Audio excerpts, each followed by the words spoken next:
Hello and welcome to the Managing Uncertainty podcast. This is Bryan Strawser, Principal and Chief Executive here at Bryghtpath. And in episode 183, I want to talk about why resilience needs to be at the top of your board's agenda and why you're probably not in the room yet for these conversations.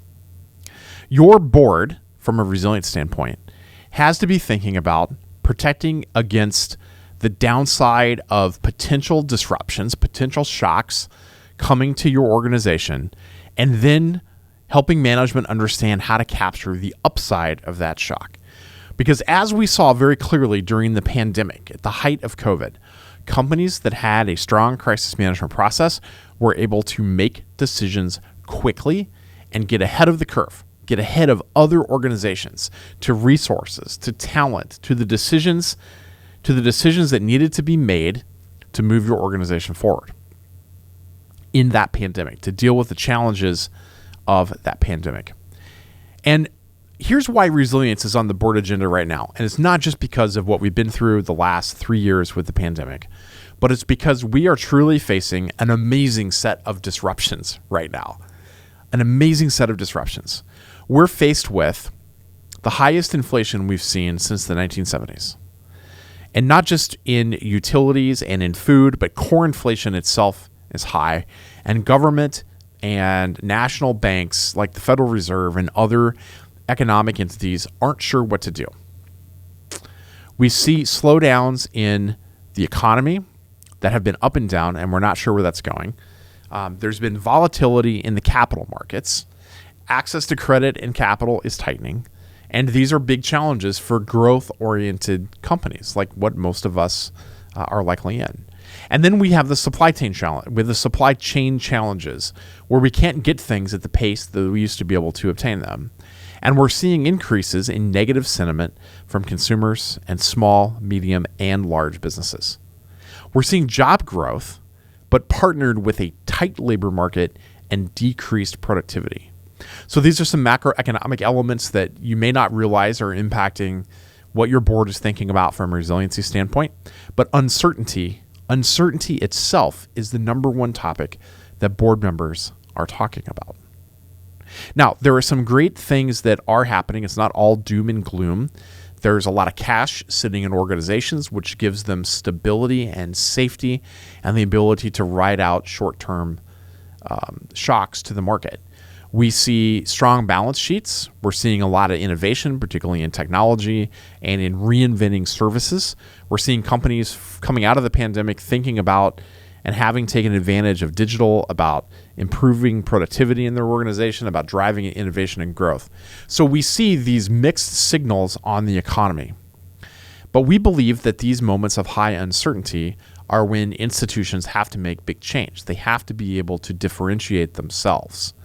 In downturns in the past that we've seen, and I'm thinking here in the late aughts, so to speak, 2008, 2009, when we last saw a really strong recession hit the United States and the global economy, companies that differentiated themselves came out looking better over a 7 to 10 year period. So the actions that your leaders take today, the actions your board can enable your management to take today really matters. So how does all of this play into resiliency? Well, we want to make sure that the board is well prepared to address a whole new series of negative events, just in the same way as they rose to the COVID-19 challenge.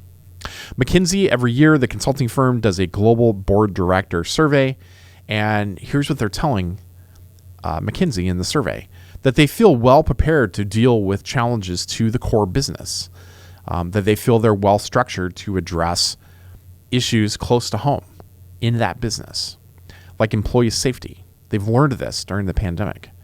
But board members feel unprepared for larger scale forces.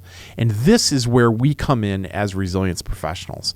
This is where we can focus in order to have that credibility in the boardroom. One area in which they don't feel prepared are major crises. They also don't feel prepared about macroeconomic shocks, and they don't feel prepared about climate change. They tell McKinsey that they don't feel prepared around these things because they find the challenges ambiguous. But boards have also learned over the last few years their ability to move quickly and to make decisions quickly have to increase to match the environment.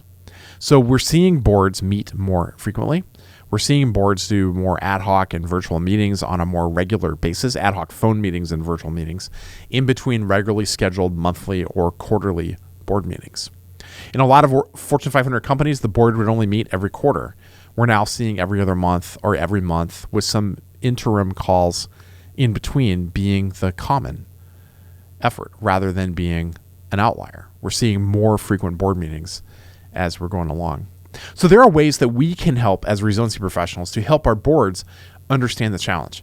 First is that we need to make sure we have strong alignment between enterprise risk and the other elements of a resilient strategy: business continuity, crisis management, information security, physical security, travel safety and security, and other teams that are touching the ability of your organization to withstand these shocks. We need to be aligned.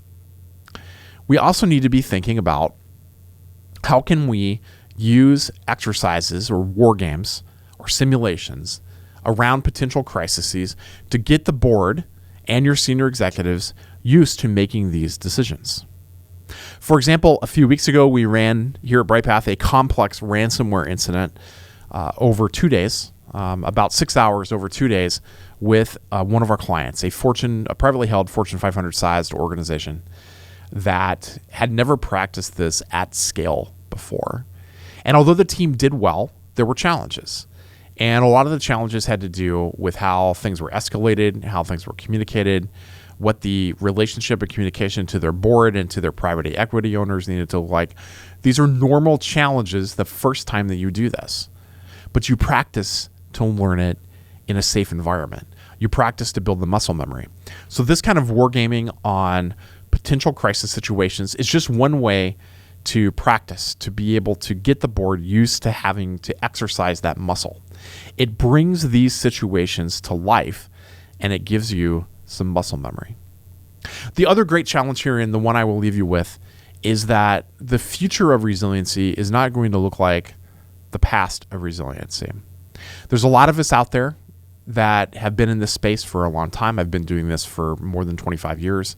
And in a lot of ways, business continuity planning today looks a lot like it did 20 or 25 years ago. Maybe now we have tools, business continuity, specific software where we can enter plans and BIAs and do calculations and report on the data. Those are all wonderful things to have. But the real place we need to be is where our boards and our owners and our organizations need us. And that is to understand the broader challenge of resilience. What are these broader macroeconomic challenges that our companies are going to be faced with? What are these uncertainties from a geopolitical risk perspective that will have impact on our organization? And how can we work to have a stronger voice in the boardroom and better prepare and mature our organization in the future? That's it for this edition of the Managing Uncertainty podcast. I'll be back next week with another new episode. Be well.